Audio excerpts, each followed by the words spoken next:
I think with social media, a lot of the kids now, they're afraid to fail. Don't be afraid to fail if you listen to this right now, because that's what made you. Yeah, you are successful, but you probably fail more, just like myself. Right. And the kids now, they're afraid to fail because they think it's an embarrassment, but all actuality is actually accomplishment. So I sit up late at night, bro. I'm studying Tyler Perry, Eddie Murphy, Oprah Winfrey.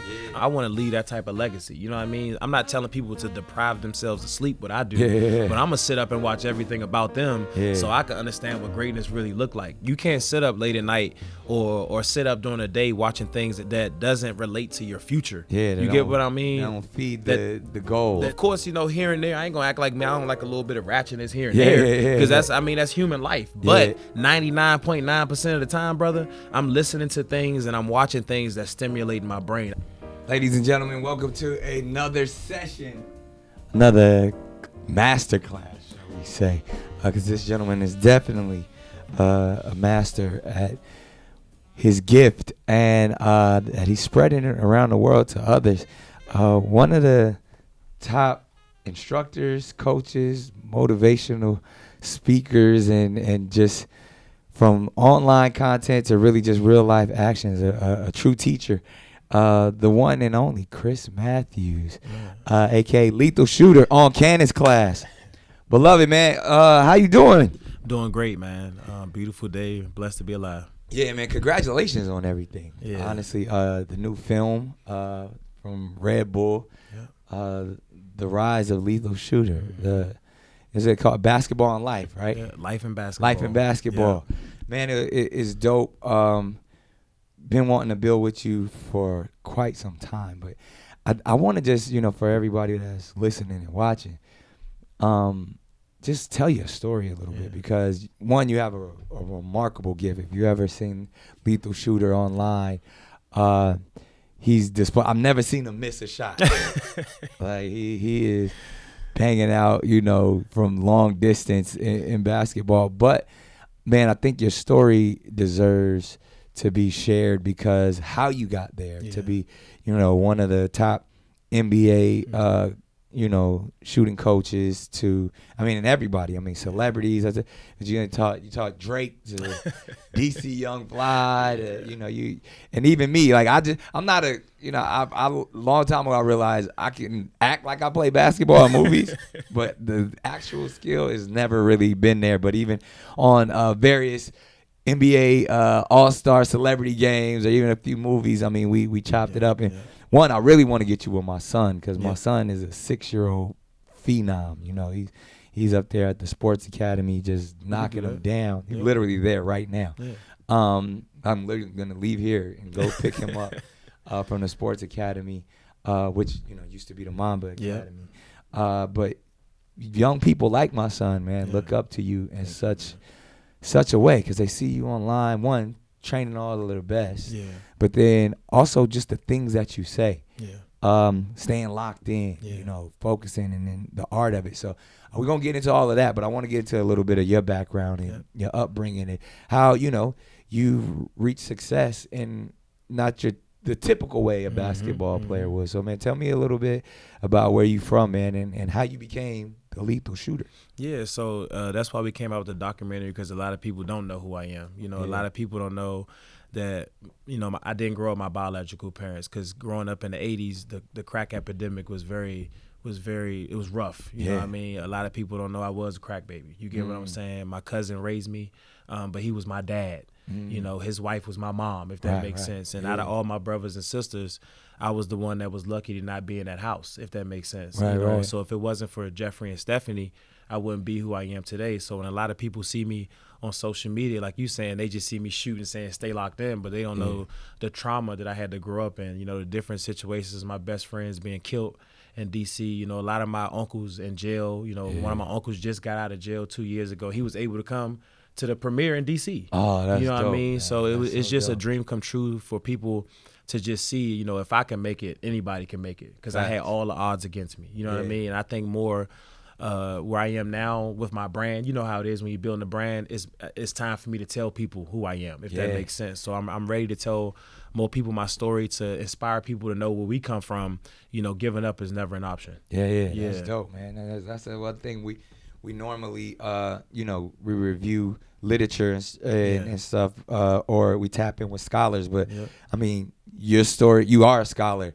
And I was like, when's the book coming, man? Like, we got the documentary, but like, if I could even be a part of that, man, like help you put that forth, because the beauty of just all the wisdom that you have and that you probably give out daily, man, you're not even thinking about like that could be here forever, just based off of, you know, passing it along from generation to generation. So I want to start off in the space of staying locked in. You know what I mean? How did you come up with that concept? And then too, in your own basketball career, because you know, it wasn't, you know, NBA wasn't the destination for you, but you've helped so many NBA players. And like, is it magic? Like, people see like they're like, oh, they got to be trick shots or it's editing or stuff. But like, but I've really seen you take people who aren't necessarily the best shooters and, you know, help them perfect their craft with this stay locked in mentality. Explain that. Yeah, staying locked in is just basically like, I mean, everything around you might not be going right, when things seem like it's going against you, to just stay focused. You know what I mean? The best people in life, Kobe, Michael Jordan, anybody that you look up to, you know, people I look up to as well, like Malcolm X, and, you know, different people. Everything around them might seem like fire. It might seem like the house is on fire, but it's your job to get through that. You know what I mean? And the most successful people in the world, they don't allow, like, for instance, if I'm driving here, bro, and somebody cut me off, I'm not the type like, you know what? I couldn't control that, brother. You got it. You know, I'm not one of them type of people that react to everything because of the way I grew up, if that makes sense. So staying locked in is just understanding you can make it if you stay focused, but most importantly, be consistent. I think with social media right now, a lot of people think stuff is instant gratification. You know, and me and you growing up, because, you know, I'm 38. A lot of people know I'm 38 with 2 kids. We didn't have social media. You know what I mean? So it's just me and you grew up, and we saw you had to put in a lot of work. Now with social media along, a lot of these young men and young women think you could do something. It just happens. I need to go viral overnight. But no, if you're consistent with your life and you stay locked in, people are going to recognize your gift. You know what I mean? And I moved to LA about 4 years ago, and I've always been a great shooter. I've been a great shooter my whole life, but the world didn't know who I was. And I said to myself, you know, when I get here, I'm gonna stamp this place, and I'm gonna let everybody in the world know who Lethal Shooter is. But that came with consistency. So staying locked in is just understanding, believing in yourself, being consistent, and block out all that negative noise that's in this world right now. Because right now, there's a lot of things and a lot of distractions that's being used to keep people back. But if you're woke and you understand who you are, that type of stuff can't stop you. So Lethal Shooter, how did you come up with that concept? So my dad in high school, shout out to my dad, in high school he used to call me Lethal, but not the shooter part. You know, my son Lethal. So when I came up with Instagram, I was like, damn, I can't think of a name, man. This is hard. So I said, man, let me try to do Lethal Shooter. And nobody took that name, man. It's just, man, now around the world, man, people know Lethal Shooter. It's a blessing. Nah, that's so dope. So I really want to stay in that space, man, of like the staying locked in and the concept of like, when you work with different individuals and you're coaching them, how do you know, like, if they have potential or if they're not necessarily one of those people that know how to stay locked in? How do you, like, all right, I got to start from scratch with this person. This is the first step. Like, how do you know how to bring all of that together? And what is usually the first thing that when you step into the gym, what's the first thing you tell one of your players? Yeah, that's a good question. So growing up in the type of neighborhoods I grew up, I grew up in housing authority. So housing authority is all different personalities because the government puts us all in these small places. So I was able to always have good friends because I knew, okay, one of my friends might be a schizo. One of my friends, respectfully, he might not have a father, so he acts their way. One of my friends, he might be a crack baby. So I knew how to always intertwine with different people because everybody has different personalities. So if you want to be a teacher and you want to help other people, you can't teach everybody the same way. And that's what trainers and teachers have to understand. So if a kid go to school and they say the kid can't learn, it's probably because the way you're teaching it to him. So my philosophy is like with Katavius Caldwell Pope, or like last night I had 21 Savage. The week before that I had Peso. And I'm training different people. I talk to you and I had 21 out there. I had 21 last night. Had 21. So once I get to know you and I understand your learning abilities, that's when I start teaching you. Okay, this person's a strong learner. This person, he really doesn't understand as well. So I have to break it down a certain type of way. This person understands when I break it down to what he does, if that makes sense. So I'm just literally teaching it to a level that's comfortable for them. So what is the secret, man? What's the magic? How do you make everybody become a lethal shooter? Just basically letting them understand the concentration that I have, so like somebody like yourself, I would say, to me, you're like a pioneer in the game. Right. So if I was training you right now and you weren't focused, I would say, Nick, to be focused, I need you to be focused as if you're writing a TV show. To be focused as like how you're reading a book. And then your brain is going to say, okay, I know when I'm reading a book, don't nothing else matter because I need my creativity and my imagination to see what this book is telling me. Right. Then you will get the basketball and the only thing that would matter is that jump shot. Right. You know what I mean? So when I was training 21 last night, a great example is he would make 7 in a row, then he'll lose focus. He'll make 10 in a row. And I say, brother, when there's 50,000 people out there and they're all screaming your name, are you focused on all 50,000? And he was like, no, I'm focused on giving them that show. I said, it's like that in here. When you're shooting that basketball, the only thing that matters is knocking down that jump shot. So my ability to teach people just comes from where they come from. I just make them comfortable with that. You make it look so easy though, man. Yeah. Like in the course of everything, how long does it take for someone to start from not being a good shooter to becoming a lethal shooter?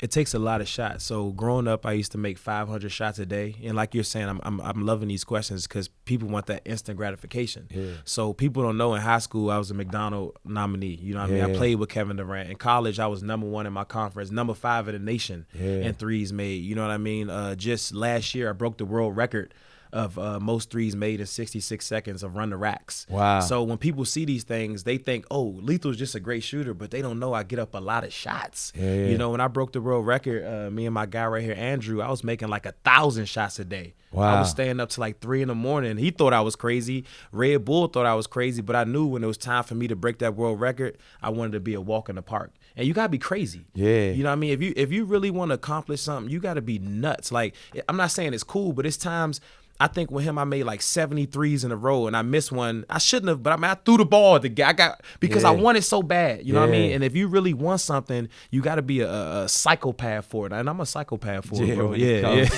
to shooting. So I mean, that's one of the things of being lethal. I mean, I didn't know. So you're currently the world record holder for as many threes made in 23 and 25. 23 out of 25 in 66 seconds, and I'm the first person ever to make 20 in a row of run the racks. Wow. Yeah.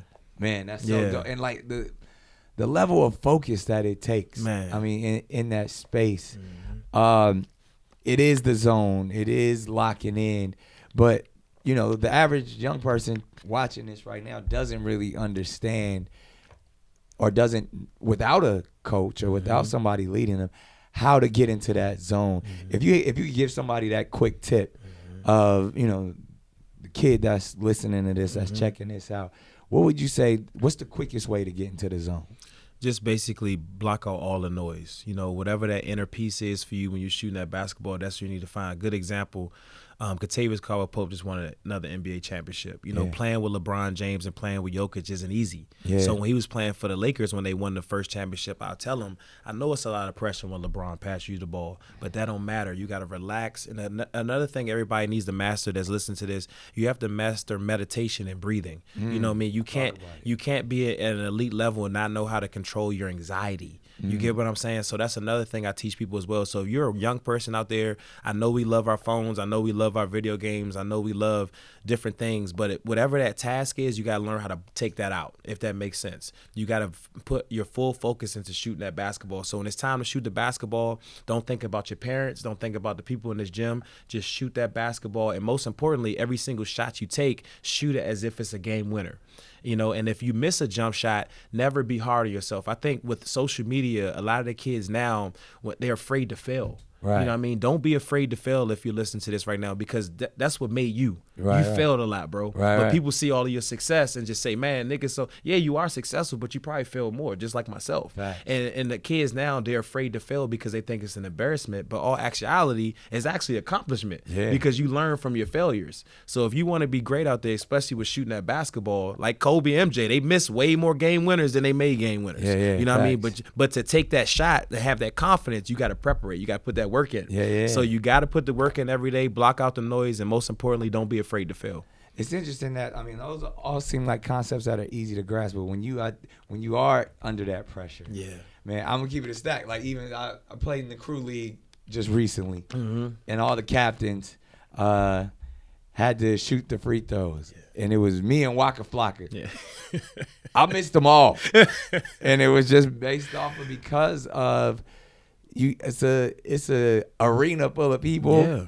Booing, cheering, the pressure's on, and the form was right. Mm-hmm. You know what I mean? Shot looked good, Mm-hmm. but it just didn't drop. Mm-hmm. And I've never professed to be a basketball player, so that pressure, it was fun. Right. But for the people where it is, they are trying to make it out the hood. Mm-hmm. They are trying to have a career. They do have a career, and those shots matter. Mm-hmm. But for whatever reason, it just like, what do you tell those people to actually, one, when they don't make the shot, and a lot is on the line, and how to make the shot the next time. Yeah, so, a lot of people don't know as well, I'm a lead Nike trainer. So last week we had Top 100 camp for all the top kids in the EY Build programs, and a lot of those kids, like you're saying, these guys might be top 5, top 10 in the nation, but they trying to make it out the projects, bro. Yeah. You got your parents there, they putting pressure on you, they trying to get a check. Yeah. You got your handler there, he investing money in you. Yeah. So, it's the real life pressure there. So when I see a kid playing with anxiety or a lot of pressure, I pull them to the side. Hey, look, man, relax your mind. You good, brother. Don't allow other people's dream to affect you, if that makes sense. You get what I'm saying? It's a lot of pressure. And the biggest thing with a lot of pressure, again, you got to meditate. You got to breathe. You got to block out all the anxiety. And when that anxiety is kicking in, you got to learn how to breathe. If you don't know how to control your breathing, you won't be a successful human. Yeah. If me and you look at the top athletes in the world, Floyd Mayweather, different people, even yourself, when you go out there to do a show, you breathe, you take a deep breath probably just to get your mind clear. And that's what you got to do as a young athlete that wants to be great. You have to control your breathing and relax your mind, because it's a lot of pressure, bro. Like next week, we have the academy as well. That's when we bring in the top 25 players in the nation. Wow. So imagine that type of pressure. You get what I'm saying? So it's our job to pull them to the side to get their minds right. You said something that was very important, man. You said the word dream. Yeah. Sometimes it's the individual's dream. Sometimes it's the community's dream. Your family's dream. People around you are dreaming big for you. You dreaming big to be the best. I want to tap into your dream first. Like you said, from high school and McDonald's to college. But was the NBA the dream? And when that didn't happen for you, how did you alter to live the dream that you're walking now? Man, you know how it is, man. Growing up in neighborhoods, man, is you trying to be a rapper. Back then, you either selling drugs or you playing basketball or playing football. You know what I mean? So, like, my dream was to make it to the NBA. I wanted to be that person in my family that, I buy the house and everybody come over my house. I mean, I have the house now, but I'm saying I wanted to get everybody a house. You know what I mean? And not making it, I didn't feel like a failure, because my dad that raised me, he educated me to understand that you use basketball and you don't let basketball use you, because there's so many black men, respectfully, where I'm from, they was chasing a dream so much that they forgot the education. And the one thing that I was big on, I was going to be the first person in my family to graduate from college. You know what I mean? And I wanted to be that person to show to other people in my family, you know what I mean, we can get this paper. And this paper does matter, you know what I mean, in today's society. So it's just more like I was hurt, but I had to keep pushing. Because where we come from, if I don't keep pushing, nothing disrespect other people's job, but that's what leads to a job I don't want to do. I want to be a part of this basketball game. So I was hurt, you know what I mean, but I kept pushing, and now I'm blessed to have a brand that's like an NBA player. I'm blessed to be an NBA ambassador. I'm blessed to have my own Jordan shoe. I'm blessed to be the first trainer ever in NBA 2K with a jump shot. So everything that NBA players are getting, I can get as well, because I've built a brand that brands consider me as an NBA player. You know what I mean? So everybody that's watching this, like I tell to everybody, you might not make it as big as Nick. You might not make it as big as Michael Jordan, but I can do different things in the rim of where you're at to be doing just like what you do. I might not be as big as your brand, but I can still be in that space. Facts. And I think that's what our people have to learn sometimes, that it's like, if you don't make it to where you're at, or Michael Jordan or LeBron, that don't mean I failed, bro. That means I could do different things to be around that, to learn and still be around it. You know what I mean? I think we got to learn that. Man, so powerful. And I mean, I was having this debate literally yesterday or the day before. With they're saying, like, lethal shooter might be a better shooter than Steph Curry. Oh my God. Like that. Those are the debates that are out there right now. Like, The best, range shooter we've seen in NBA has been Steph. But, I mean, from your brand and the way you put it out there, like, you really got people having that conversation. I got to ask you, though, just, to the point, like, why didn't you make it to the NBA? What happened? Yeah, just wasn't as focused as I needed to be. At that time. So in college, I was just living the life. You know what I mean? My first time out, getting a lot of money, boosters giving me money. Right. I was doing what I had to do just get over it. It wasn't that same hunger in college. Because once I made it out, my neighborhood playing at Washington State for Tony Bennett. Yeah. We made it to the Sweet 16. People don't know I played in the Pac-10. Back then, the Pac-10 was like the NBA. Yeah. You know what I mean? But I wasn't focused, bro. I was partying. I was having a good time. I transferred to St. Bonaventure, which was in Atlantic 10. Yeah. And I wasn't focused. But my senior year is when I focused. I said, I'm going to do everything that I did in high school to become who I am now. Yeah. And that's when I was number 1 in the conference, Yeah. number 5 in the nation. I broke every single college record St. Bonaventure had in 1 year. Oh, wow. So imagine if I'd have been focused for all those years in college. So it's just, that's what a lot of people don't know about me. You know what I mean? It's just, if you want to be great, bro, you can't have them lacks of. You got to be super consistent. When was that moment though? When was that moment that it locked in for you to like? Because that's, I think, and I ask this a lot too. Yeah. If somebody has the ability, the gift that you have. Yeah. And even at that high level, we get everybody in the NBA. Like, man, if you make it all the way to the college level, and even the people who do make it in the NBA, like, it's just that one extra step to focus and become the best at it. What was that moment for you? Like, all right, now I got to start taking this seriously. My senior year in college, bro, like, I just knew I was cheating myself. And it was an embarrassment to myself. You know what I mean? And I said, I'm a skip lunch. I'm going to shoot with the managers. After practice, I'm going to shoot after practice. Before games, I'm going to shoot before the games. And I'm going to get up my extra shots. So I was basically working out like 4 times a day on top of practice. You get what I'm saying? Because most ball players don't do that. No. So if you see certain NBA guys, all due respect to a lot of them, once you reach a certain point, you do get a little comfortable. You get what I mean? But you can't. You know what I mean? Look at the greats, Michael Jordan, Kobe. Look where you at. Like, you can't get comfortable. You got to still look at it as you're deprived. Mentally. You got to look at it as like, I don't have this, I don't have that. That's why I'm able to be who I am now. Because now, okay, I just had a premiere last night. You ain't do nothing. You got to take another step in the right direction. Like you said with a book. You ain't do nothing. My app about to come out in 3 weeks. Like, you ain't. But when you look at it, it's like, you know what? I just had a premiere come out, man. Let me relax for a few weeks. No, it don't work that way. But that's how my mental was back then. Facts. Because yes, I was an elite shooter. Don't get it. Even not working out now, I'm still breaking arena records. So in college, I broke like 10 arena records. And that's just off just going with the flow of God's gift. But if God gives you a gift, bro, and you don't water that thing, it'll just stay regular. But if you water that thing, you out of here. So that's what I started doing, man. Man, that's so dope. So, I mean, as a teacher, I believe you also have to be a student. And you've trained a lot of people, man. But if there's one individual you say, I learned from, or this person taught me, even while I was training them and coaching them, who would that be and what did they teach you? I say it was Craig Hodges. You know, Craig Hodges is one of my mentors that I was playing overseas. And I was riding the bench, you know what I mean? And he was the other team's coach. He came to me and was like, hey, brother, I see you in the warm-ups. I ain't never seen nobody shoot like you before. He's like, why you ain't playing? I was like, well, I'm just not playing. You know what I mean? Because I really genuinely wasn't playing. You know, I came to a team that's already loaded. I wasn't playing. He said, at Christmas, I'm going to trade for you. Pack your bags. And at the time, I didn't really know who Craig Hodges was. I mean, we all knew he could shoot, but I didn't know who he was. So I was like, man, this Craig Hodges. Yeah, I was like, this old dude tripping, man. Get out of here, man. Get out of my face, man. Then Christmas came, and I got traded. I got traded for money and a first-round draft pick. Oh, wow. So when we got to the game, I went with his team back to their city, and that next day we was in the gym. And bruh, I broke almost every NBL Canada record because of this guy, bro. I had footage where I'm scoring like 22 straight points in a row. This NBA 3, bro. And you know, Craig, when they won the back-to-back stuff with Lakers, he was the one with Kobe. So when I first talked to him before prior, I didn't know my history like that on him. So I'm like, all right, get out of here. But when I got with him and he's showing me this stuff, I'm like, damn. Yeah. You know what I mean? So they would put big guards on me, 6'8", but I was able to do stuff so smooth because of how he was teaching it to me. You know what I mean? And Craig, I always commend him because he didn't just teach me about basketball. He taught me about life. You know what I mean? He taught me about how it is, to be.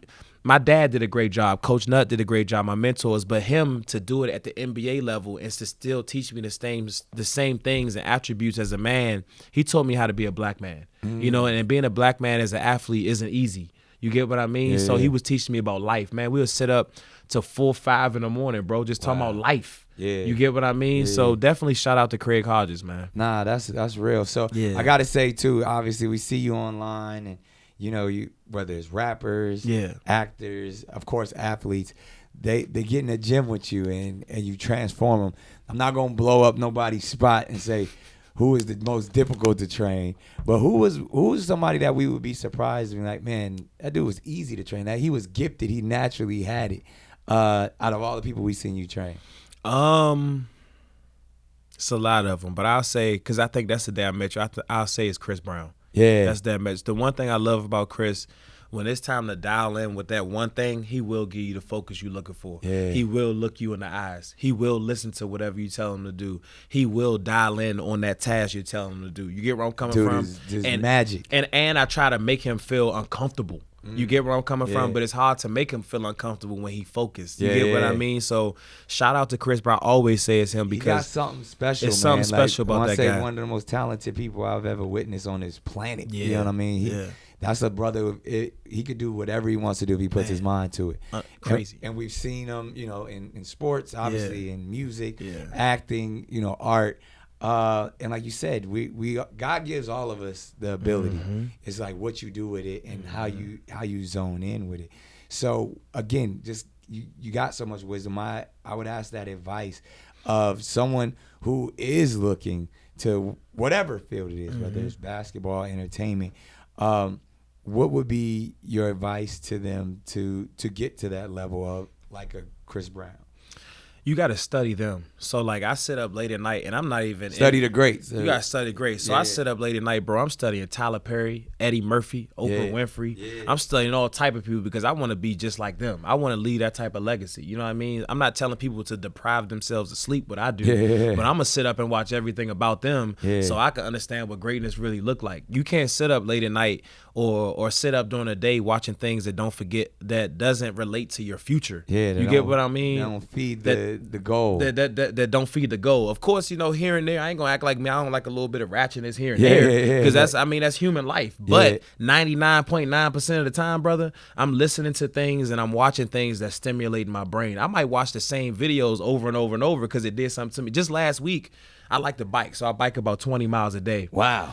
I watch Mike Tyson clips, bro, of him and his past trainer on how Mike Tyson's trainer was able to develop his mental. And it's a clip that when I see that thing, bro, I feel like I can bike up the Himalayas, bro. I'll rewind that thing 100 times over and over and over. But look who Mike was. So you got to watch different greats to be the greats. Now, me, myself, as a shooting coach, I value Coach Nutt, who helped me as a shooting coach. I value Craig Hodges. I value the people that I saw. Man, why was they so good at being a shooting coach? Let me study them. Even study the way they walk. Even study how they tuck in their shirt in. Even study how they're looking you in the eyes. Even study how, man, when I'm recruiting, because people don't know this, they just see me for content. When I'm at my Nike stuff for EYBL and stuff, bro, I got my iPad in my hand and I'm Coach Chris Matthews. So if a kid walk up to me, hey, Lethal, hey, what's up? Nice to meet you, brother. My name's Chris Matthews, man. Because I'm just showing them that's what them college coaches want. You know what I'm saying? Hey, first and last. You get what I mean? Of course, I'm lethal shooter, but make sure you say your first and last when you say stuff like that. So it's just, long story short, if you want to be great, you got to look up to the greats. You know what I mean? I was just telling my guys as I was coming over here, to me, you're one of them pioneers as an African-American man. You're not just a one-trick pony. You get what I'm saying? I know you don't play sports, but you do play sports. You know what I mean? You write TV shows, you buy TV networks, you do different things, and you're the one that inspiring other people, not just African-Americans, just people to understand, like, maybe one day I can have a TV show. You know what I mean? And watching you on your TV show, it inspired me to come up with a nice TV show that, in the near future, me and Jamie Foxx might be doing, because I'm watching you on a stage, your charisma, I've never watched an episode when I studied it that your energy was down. You Yeah. always have to be the highest energy because unfortunately the life that you're living in, all eyes on you. Facts. So if your energy is off, the show is going to be off. Yeah. And that's the one thing that I learned. You know, I might be having a bad day because like today I'm tired. People don't know 3 days ago I was in New York for an interview with Complex. Came yesterday, that's what we get off a flight 3 in the morning, 2 in the morning. 3 in the morning. I did the premiere. I got home at 4 in the morning, woke right up, got the kids ready for school, stayed up all day. Last night, me and 21 was in the gym to midnight. Wake right back up in the morning to be with you. But that don't mean nothing. The thing is, as soon as I see you, I still got to be upbeat, if that makes sense. But I learned that from watching so many greats. So if you want to be great, you got to watch the greats. Right. Yep. So I got to ask this question too then. I mean, you said you bike 20 miles a day. You still putting up 500 shots on your own. That consistent drive. Why still? I mean, I know to be the best and everything, but again, you're in that space where you built your brand. You know, you spending time investing in others, but why even for your own physical specimen that you still you training like you training for the big game? Yeah, like I told you, man. It was so many times that I was cheating myself. That's why I didn't get to that promised land. And I always promise myself and promise my dad that I'd never make that mistake again. You know what I mean? Until God takes me off this earth, I'm always going to be able to control my own destiny, if that makes sense. You know what I mean? And I'm never going to be content. You know, like I tell you, it's different things that's happening in my life right now. As soon as it happens, I do have to master this. I have to master when like my premiere, I didn't do a good job of soaking it in. If that made sense. I have to do a better job of soaking in the moment. And then when I was doing the premiere, bro, I was thinking about what you got to do tomorrow. And that's what I have to master. But I just feel like the way I felt myself being complacent, being comfortable, acting like I felt like I made it those times, that's why I feel like I might not have made it to a certain level. So that's why now I don't allow myself to get comfortable, if that makes sense. I'm never going to allow myself to get comfortable ever again. I want to talk about the importance of mentors or coaches or even, as you said, just, you know, people to look up to, especially as a black man. I mean, you talked about Craig Hodges. You talked about your coach in high school and in college.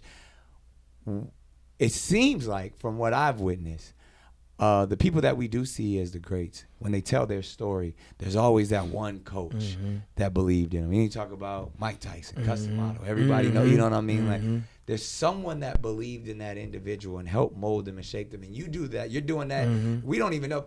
You probably training some of the future legends right now. You know what I mean? That we'll see in 10, 15 years and be like, yo, you know, Coach Chris Matthews molded that person and was there for that person, got him out the projects, helped, said something to him or whatever. From your own journey, you know, I know you speak that your father was that for you. But how important is, you know, somebody who wants to be the best, having someone in their life that is their mentor that helped mold them to be the best? It's very important, you know what I mean? But to have a mentor, you got to know how to listen. You got to know how to take criticism. And that's the biggest thing about my mentors that I have. They don't always tell me everything I want to hear. And that's why with my documentary in D.C. and in L.A., I told people, especially of our color, that's why it's a must that we go back into our communities to mentor to other men and other women as well. But the young men need it the most. Because right now in our communities, there's not a lot of young men, older men going back to reach back. You know what I mean? And if it wasn't for what my cousin did for me, I mean, I don't know what I'd do. You know, shout out to my family, but man, like a lot of my brothers and stuff, they in that street game. They do what they do, but who knows what I'll be doing. So the reason why it's very important to have a mentor, because that mentor has been through what you're trying to get through, and they're going to tell you about yourself. But most importantly, their failures, they can tell you what not to do so you don't fail just like them, if that makes sense. So when I have stuff going on in my relationship, I have Pastor Moore. When I have stuff going on with basketball, I got Craig Hodges. When I have stuff, so you got to have mentors in different areas. Multiple. Exactly, especially. And look, don't get mentors that aren't where you want to be. I want to be like Pastor Moore. I want to be like that. With Craig Hodges, I want to have the type of mental he has. It's not just to basketball, but to life, if that makes sense. So everybody that I look up to, I try to always make sure I'm pulling different stuff from their spirit, because I want that in my spirit so I can be able to give it out to the world. Right. So, I mean, staying locked in. Yep. I mean, that's something that you put out there and a message that is synonymous with, you know, your journey and as well as how you train. But again, to your point, for young black men specifically, it almost feels like there's something inside of us that's the opposite of that. You know, even as a youngster, I was diagnosed with ADHD, or, you know, which is the opposite of staying locked in. Yeah, they try to give me pills. Yeah, all of that. Yeah. You know, after lunch or after recess, they got to send you to the nurse's office. Yeah, I know. Yeah, to either calm down or take something or whatever it is. But it's difficult. It's difficult. Like, even, you know, watching you get people to dedicate the time, effort, and energy. And like you said, it's not an overnight thing. So even that locked in process isn't necessarily natural, even for the people who are naturally gifted. How do you balance that, especially when it's like people from our community, like, man, I ain't worried about that. Man, or like the Allen Iverson method, practice. You know what I mean? Like, what I gotta practice for? Like, because it seems like when people who do naturally have it, they don't want to get to that point where they got to lock in. So let's do a good example of let's do Bobby Portis. So when I first met Bobby Portis, he put in the work. Don't get it messed up now, but like, I made him uncomfortable. I said, I want you to lose weight. I said, I need you to have abs. I need you to get your pecs up. I need you to get everything up. I need you to really get uncomfortable. If you're serious about the art of shooting, that's what's going to help you sign 60, 70, 80 million dollars. When I say certain stuff to my clients, if they don't want to do it, respectfully to the people that I stop working with, that means I can't work with you. Because as a shooting coach, soon as I see certain things that's not a certain type of way, if you're not willing to take that to the next level, that means you're not serious about your game, if that makes sense. So when me and Bobby Portis got together and he took his clothes off after training, I was like, bro, that's why I feel like the foundation isn't strong. I need every single time you walk, your thigh muscles pop. I need your calves strong. He said, big bro, I'm going to do that. Tell my weight coach what you think and woo. Man, now he got abs, he got the chest, he got the thigh muscles, but look at his game now. He signed $60+ million.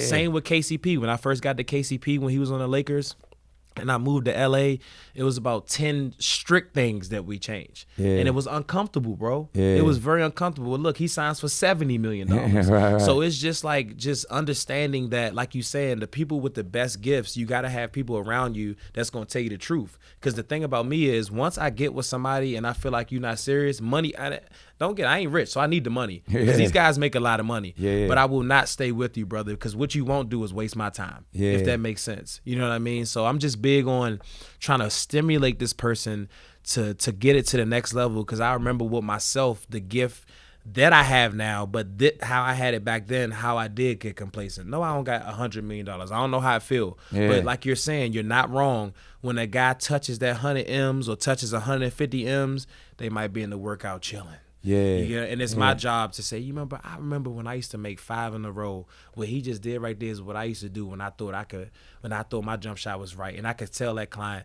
nah, you being comfortable. You being real comfortable. So I got to ask you too, man. You probably have to battle a lot with dealing with, you know, these personalities, these individuals, to what you're talking about, these $100 million brothers. And, you know, even in different entertainers and stuff, we're just doing this in their mind for fun. Ego. Ego is something that we all struggle with. And I'm pretty sure you come up against it now. You know, we all have one. But then these brothers coming in probably being like, man, I made it further than him. And what does he know that I don't know? And, how do you manage that, man?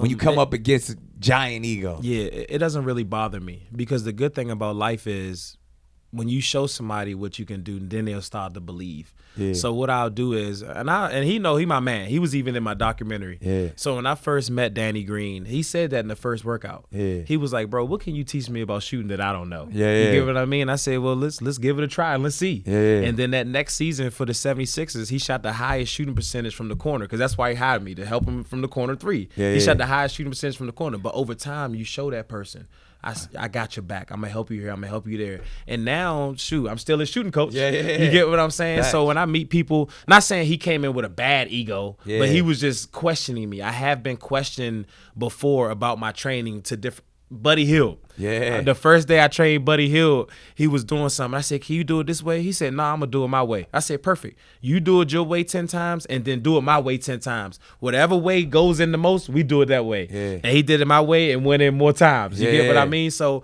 and another thing people have to learn as teachers, it's good when sometimes people have egos, because it makes you work harder to prove to that person your philosophies do work. I'm like that. Yeah. I know, like, if it's like, look, I'm gonna force you to show me that you know Yeah. more than me. Yeah. 'Cause I'm gonna question you. I'm gonna challenge Yeah. you, and then it's gonna make us both have to be great. 'Cause Exactly. if you're gonna tell me what to do, I'm gonna listen to you. And I'm Exactly. gonna ask every question and be like, what? Why? Exactly. Explain that to me. I don't. It don't feel right. Exactly. And then now I got the best out of you, and you got the best out of me. Exactly. So without saying any names, Yeah. 'cause I don't want to throw nobody under the bus, but just how, like, the people that the relationship didn't work out. The people that you're like, man, you said it earlier, like, man, I'm not going to be able to work with those type of people. What are the traits that those people have to say, this isn't worth my time, I can't work with this person? Coming to workouts late, not telling me you're not coming to the workout, but I show up to the gym to work you out. I still get paid now. Don't get it messed up. So the way my contracts work, like if you're in the NBA and you do 30 workouts, I still get paid half, and I still get paid half at the end. If you show up or not, I still get paid. But it's not about money. It's about me helping you take it to the next level. You know what I mean? If I'm training and your homies is there and you're paying more attention to your homies, and I continue to ask you, hey brother, your future's here. Yeah. Don't worry about them right now. Yeah. I don't mind you talking back. I love a challenge. But I don't like people that the whole time they're just trying to tell me what they can do and they're not doing it, if that makes sense. Yeah. So if you're telling me, well, this is what I want to do, and you continue to miss, and I'm telling you what to do right, and you still don't listen, it's no need for me to waste my time. I'm looking for a person that's diligent and hungry in their craft. Right. I'm looking for somebody, like you saying, I don't mind if me and you combat each other, but still listen to continue to take your game to the next. I'm looking for a person, if we train at 4, you're there at 3:15. I'm looking for a person that if the workout's only supposed to be an hour and a half and we didn't get the footwork you understood, we stay for another hour. You get where I'm coming from? So a good example is Michael Porter Jr. When they just played the Lakers here, their last game, me and him was in the gym till about 11:30 at night. You get where I'm coming from? Because he was trying to understand what the Lakers was doing on the wing to jam him. And I was teaching him, but it wasn't really getting all the way through. And I was like, and I'll test you too, Nick. Yeah. I'll say, bro, I know you got to leave, man. Let's get out of here. I want that person to be like, nah, like, what you mean? Let's like, keep going. Let's keep going. And that's what I love. And doing that, bro, I will do whatever a client wants, man. You hit me up 4 a.m. and say you want to work out, I'll get up out my bed and go train you. How hungry you are, I'll be more hungry than you are. But once I see you're not hungry, you don't have that dog in you, and you're not serious, because what you won't do, you see this, you in the industry, you won't try to use my brand to say you train with me to try to get teams to think you've been working on your game, if that makes sense. Yeah, I need people that's hungry, and that's why 9 times your brand's name is on the line. Exactly. You want everybody that you actually do work with to actually improve. Exactly. That's what I'm based on. So, I mean, I got so many questions, but even in that process, there's the fact that once somebody gets with you and they do everything that you say, they show up early, they're punctual, they're focused.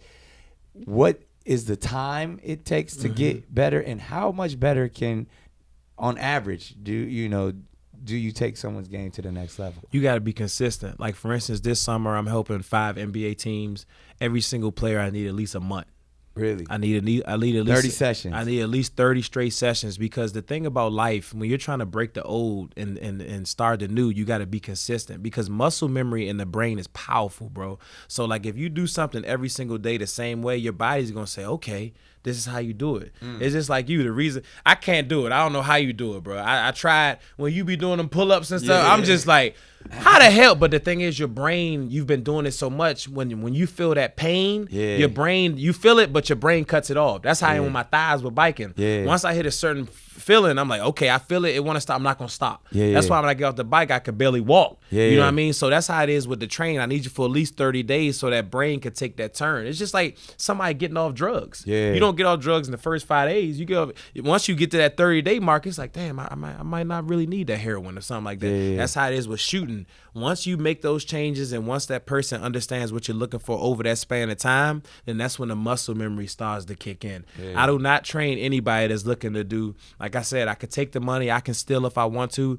I'm not going to train NBA guys that's just looking to come in and do 2 sessions and take a picture and do a video. I'm looking for the people that's consistent. Like you just saw, as soon as KCP won the ring 2 days ago, he said on TV, man, shout out to my shooting coach, Lethal Shooter. Because people don't know this has been 5 years of consistent face-to-face, mano-a-mano. We pushing each other. Because he wasn't always perfect. And I have to continue to help him, even though I'm training him and he's missing. And it's our job to continue to push each other to be great. But that's 5 straight years of consistency. In 5 years, he won 2 rings. Man, and that's you got me excited. I mean, I feel the chills because the muscle memory thing. It's we watch some of the best, not even just in this sport, but in life.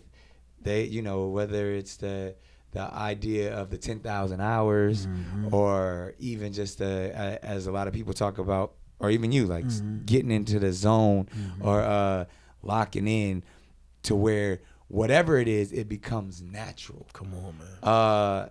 And that's in music, that's in it's almost like something clicks to where you've done something for so long that you've trained yourself to instantly get into that zone because it's now you're not thinking about it.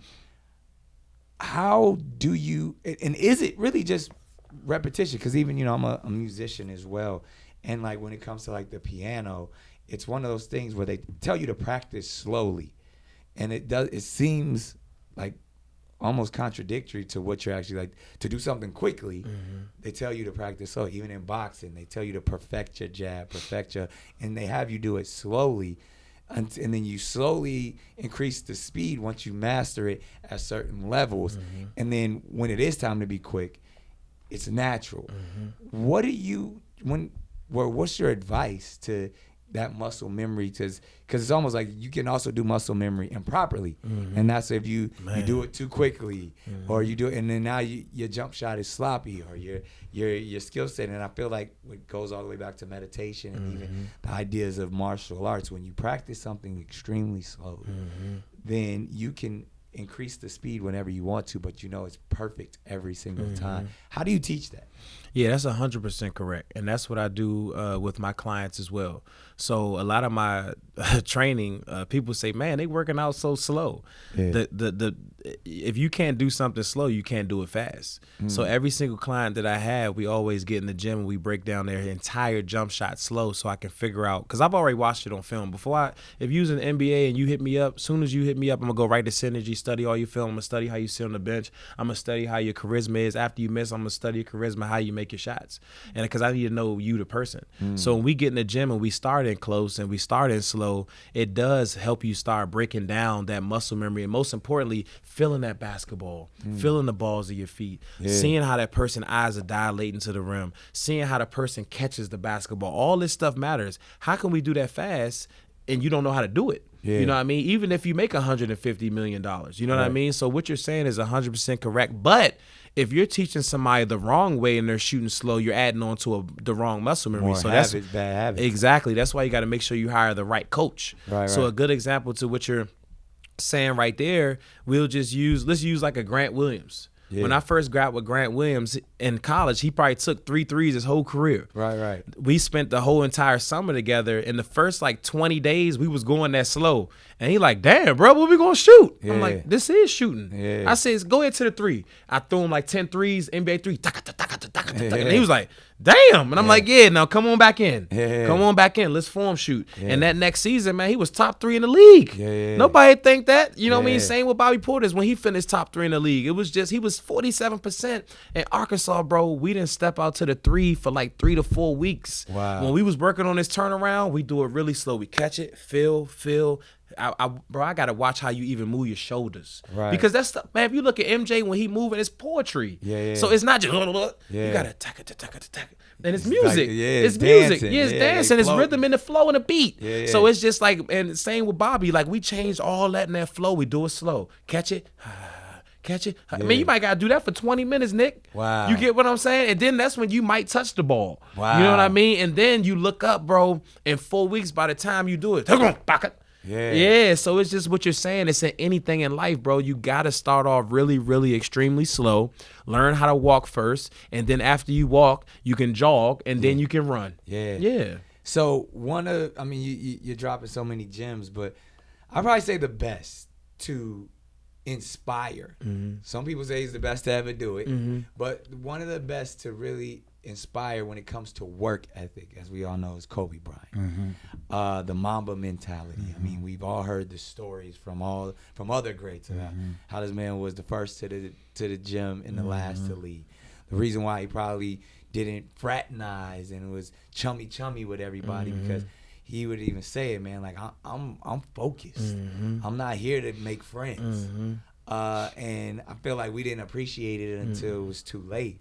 But this dude really inspired and really created the monster in a lot of these athletes that we see, that even more than just the basketball players, man. I mean, if you listen to a Kobe Bryant speech, man, he can inspire a businessman. He can inspire, a woman tennis player, a singer. Like that Mamba mentality is a real thing. And I've had the chance, the blessing and privilege to talk to him on multiple occasions, man. And he's a very kind person, very focused person. If he felt like you was wasting his time, he was gone. You know what I mean? But if it was something that he could give you or he could get from you, he was locked in with you, man. I mean, I would just ask, like, in an individual like that, or with that mentality, have you received or learned anything from a Mamba-like mentality?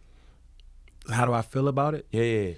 Man, I think that's the same as like staying locked in. Yeah. You know what I mean? And one thing, and it's crazy you brought up Kobe, because I watch Kobe when I ride my bike. Yeah. He's one of the people I watch because he's somebody that inspired me, bro. He was, I love him because, like you say, he wasn't trying to be everybody's friend. How am I trying to be your friend and I'm trying to take your head off during the court? Yeah. You know what I mean? And I feel like he was that guy. They were like, man, Kobe and MJ, man, they was assholes. Yeah. Exactly. That's how you got to be. Yeah. You know what I mean? As much as me and you friends, and I if it was 20 dudes trying to fight me and you, I'm going to fight with you. Yeah. But me and you step on the court and you on that other team, Nick, I love you. I'm taking your head off, dog. Yeah, absolutely. And that's what the type of mindset you have to have towards your goals and your dreams. Yeah. And that's why people like me and you love Kobe so much, because he was that guy, like me and you talking about workouts at 4, he gonna be there at 2 o'clock. Yeah. And he was that one that had all this money in the world, doing all these things, but still going after it as if he's still that high school player trying to make the team. Yeah. And that's what I respect so much about Kobe, man. He was one of those guys, man. A legacy like that is never gonna die. Yeah. And that's what I want to leave behind, bro. And it's just and like you're saying about that speaking part right there, he can inspire people outside of basketball, because not just a basketball player, he was a businessman like yourself. He knew how to dress like a businessman like yourself. I watch everything you do when you got your suits and stuff on. They tailor, you clean, you do.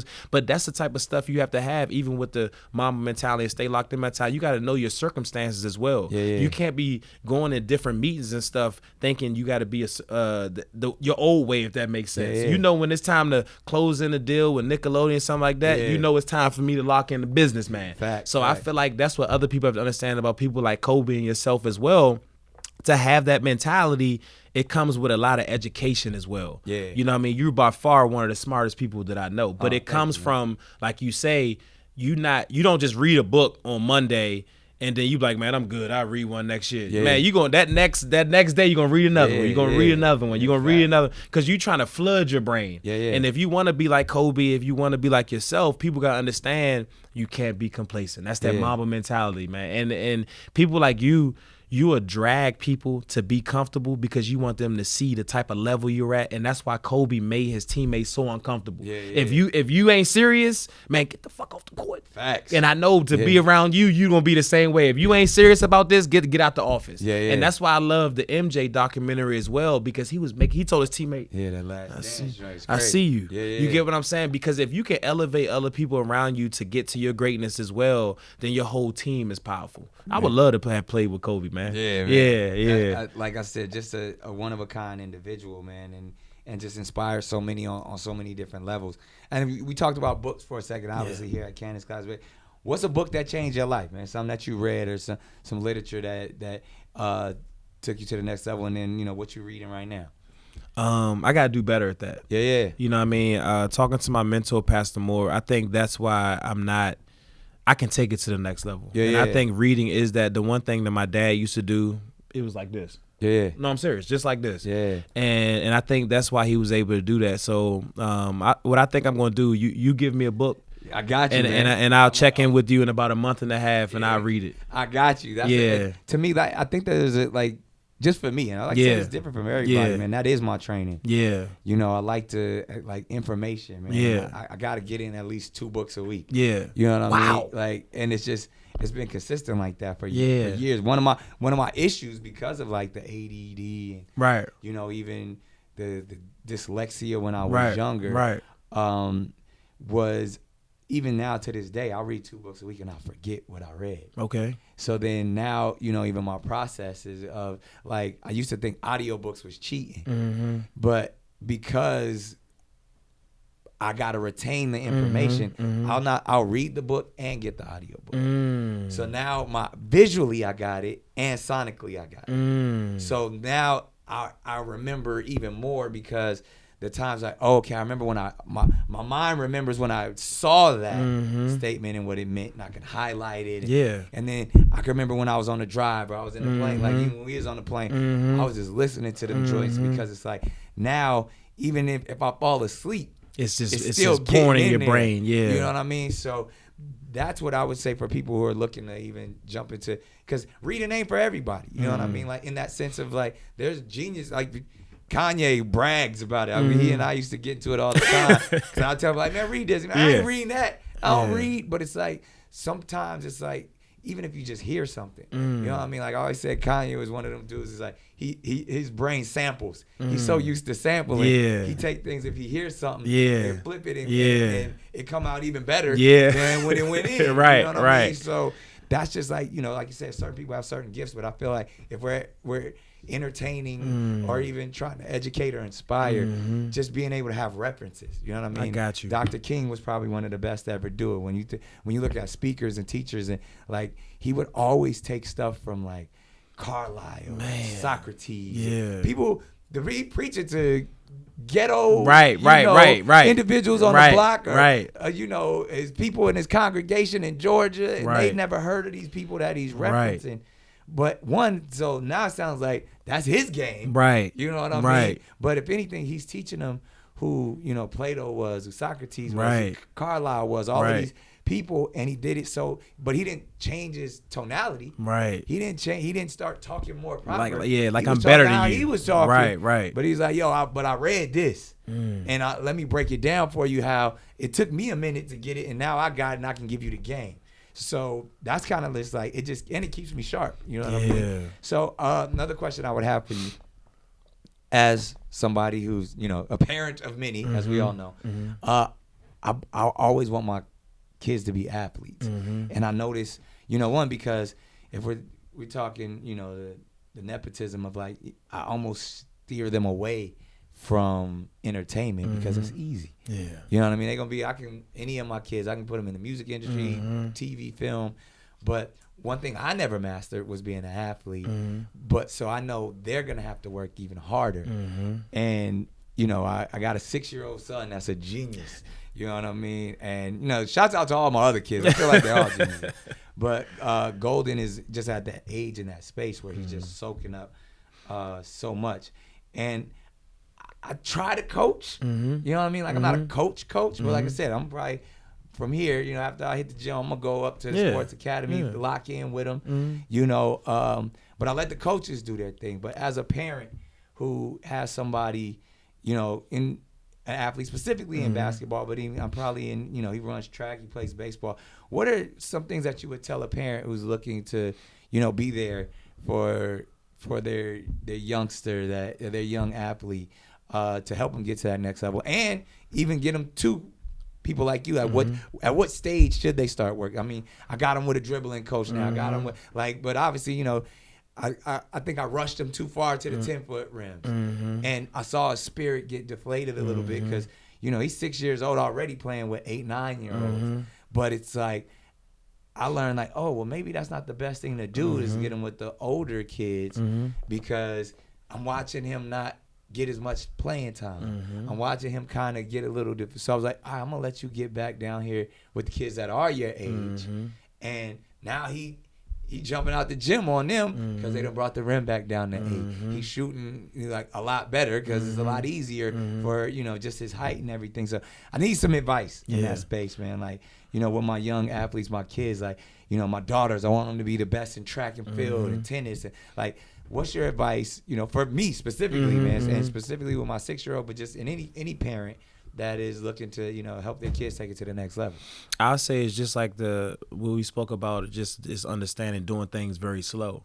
So at the age of 6, he should be shooting at a lower rim, because if you have your son shooting a higher rim, he's actually throwing the ball. Yeah. So if you notice when he shoots on the lower rim, he's actually probably shooting with a nice form. Yeah. So as he's getting older, that's when you raise the rim up, and now he'll have a shot like Klay Thompson. Yeah. Now, it's nothing wrong with your son playing against older kids here and there, because he needs to get elbow, he needs to fall on the ground, and he needs to know what it feels like to fail. Yeah. But you do have to sometimes put him with his age group so he can see the work that you have him doing, that it is working a little bit. Because at a young age, like which me and you know, because I deal with the young grassroots for Nike as well.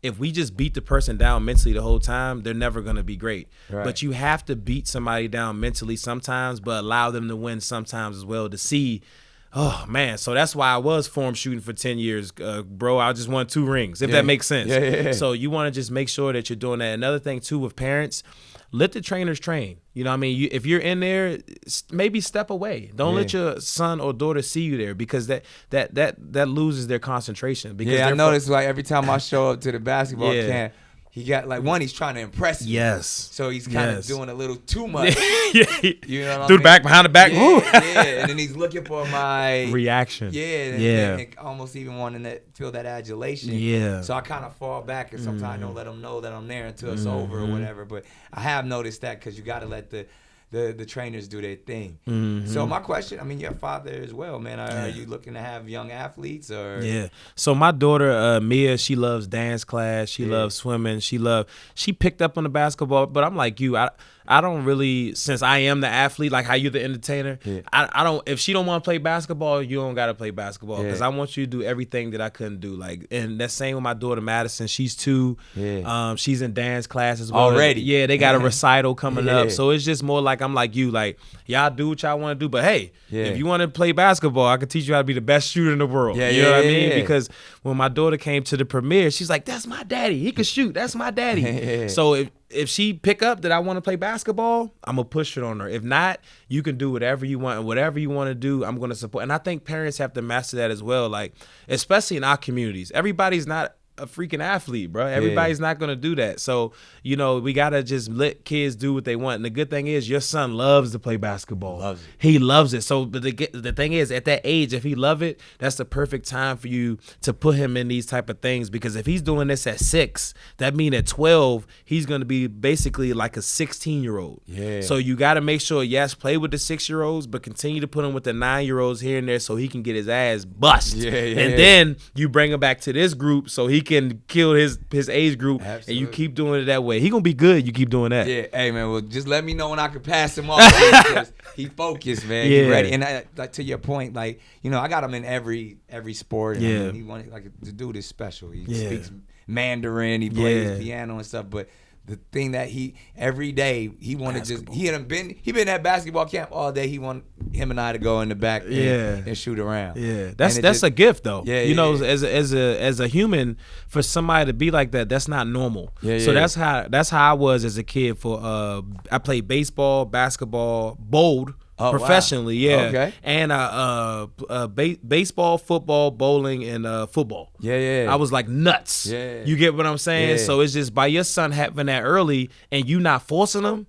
That means he gonna have greatness. You get what I'm saying? So that's really good. That's a really good thing to have, because a lot of these parents have to like, man, go hoop. If you ain't gotta do that, shoot, that's scary. He get at me every day. Dad, come on, we gotta. Yeah, that's scary. Dad, we gotta go. Yeah, he gonna be the one. He gonna be one of them ones. Yeah. Nah, man, I appreciate that, and really, I appreciate your time, man. Congratulations again. I feel like we got to do this again. I feel like you dropped so many gems, but congratulations on the film, all that you're doing, and keep leading, man. Keep inspiring. Thank you so much for having me. I got a gift for you too. Oh, I'm the first trainer ever with my own Jordan shoe. That's and crazy. I wanna give you. So the flower is basically a representation that I made it out of DC. The inside is concrete because it was rough. You know what I mean? And the concrete made it out. So this is the flower. Stay tuned. I got something else special coming out 2 months. You will have these ones. Oh, good. I couldn't get you these ones because the way Jordan Brand did it, but I signed it to Nick Cannon. Keep being a pioneer in the game, man. That's what's up, man. You know, we got a shoe show too. I got all my shoes downstairs. I got my autographed Kobe's downstairs. Okay. I didn't know that. So I'm gonna put these right there with Thank him, you, man. Thank you, man. This is love, man. Yeah, man. Lethal shooter, y'all. Never made it to the NBA. My own Jordan shoe, man. God is good. God is good. Yeah. Appreciate you. Man, thank you for having me. No doubt. Beautiful session. Let's go, y'all.